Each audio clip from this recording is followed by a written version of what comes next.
Hi all my patrons, thank you for tuning in. Thank you very much for your continued support. Let me first play a tune for you.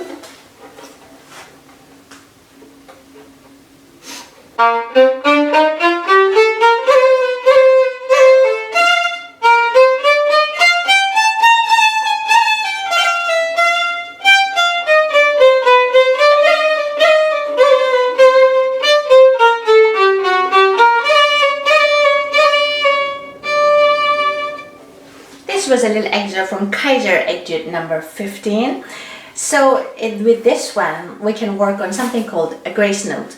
Grace note is the one that's part of the ornament, that's tiny note, that's a slur to the large main note, that can be 1, 2, 3 or much more, attached to the regular size note. So in this case, we have this grace note, two grace notes right in front of the main note. See, like this, here. So we have a C and D, 2 and 3.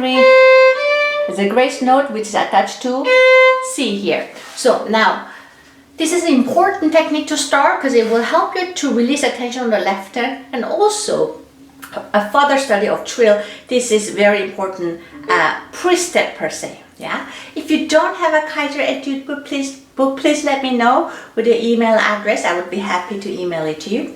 So here there is one sustained finger and one falling and actively being lifted finger. So here there is a sustaining finger, in this case second.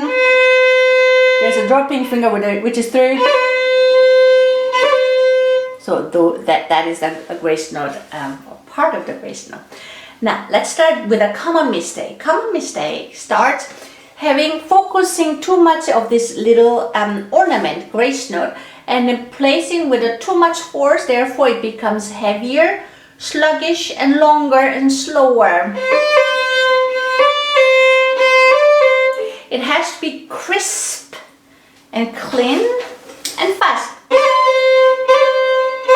Whether you're doing second finger or third finger or first finger,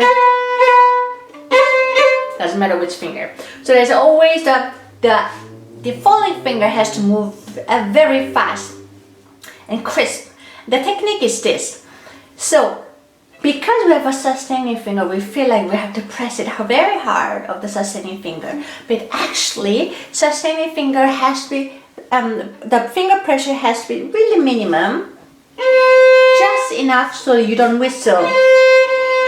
This is whistling. Put a little more weight. This is enough. Why? Because this way your hand is relaxed enough to give whatever is necessary to the falling finger.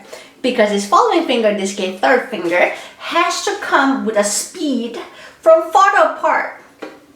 So that it can, as soon as you hit it, it bounces off, just like a bouncing ball. When you throw a ball, when you go from far away, you can throw a ball with a speed, and then as soon as it hits it, it comes off the floor. And that's the same physics that we want.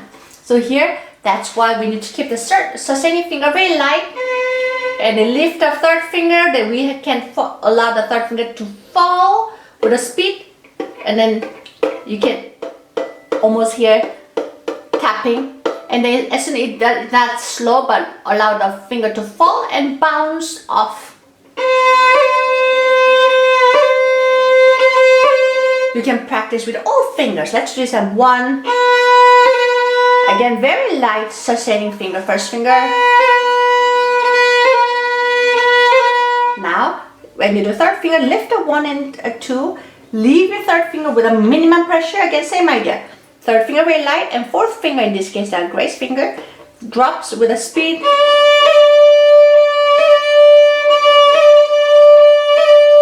Later it will help you to trill. Also, that's why it's important. This one has a little third position too, but that's what you do. Now, that's what you do with the left hip. Now then you have to make a combination of staccato. So staccato is the one which means your upper half bow. So make sure that when you do that, then when you do, we're doing a little open string practice just to see whether bow technique is working. And whenever you do grace note, you do slur long bow. And when you do with the when you play grace note with the left hand, instead of playing even speed, you do a little of accent it a little weight at the beginning and release it with a fast speed and slow it down. And that makes your grace note even more crisp, and that makes it nice. So it goes like this. Alright? Now here, accent it with the right hand and releasing it, left hand, elastic finger. Again. Here. And so on like that. I hope you can try yourself, and I hope this video gave you some ideas. Thank you for watching. Thank you very much for your continued support. I wish you all happy while playing. Hope to see you again. Bye bye.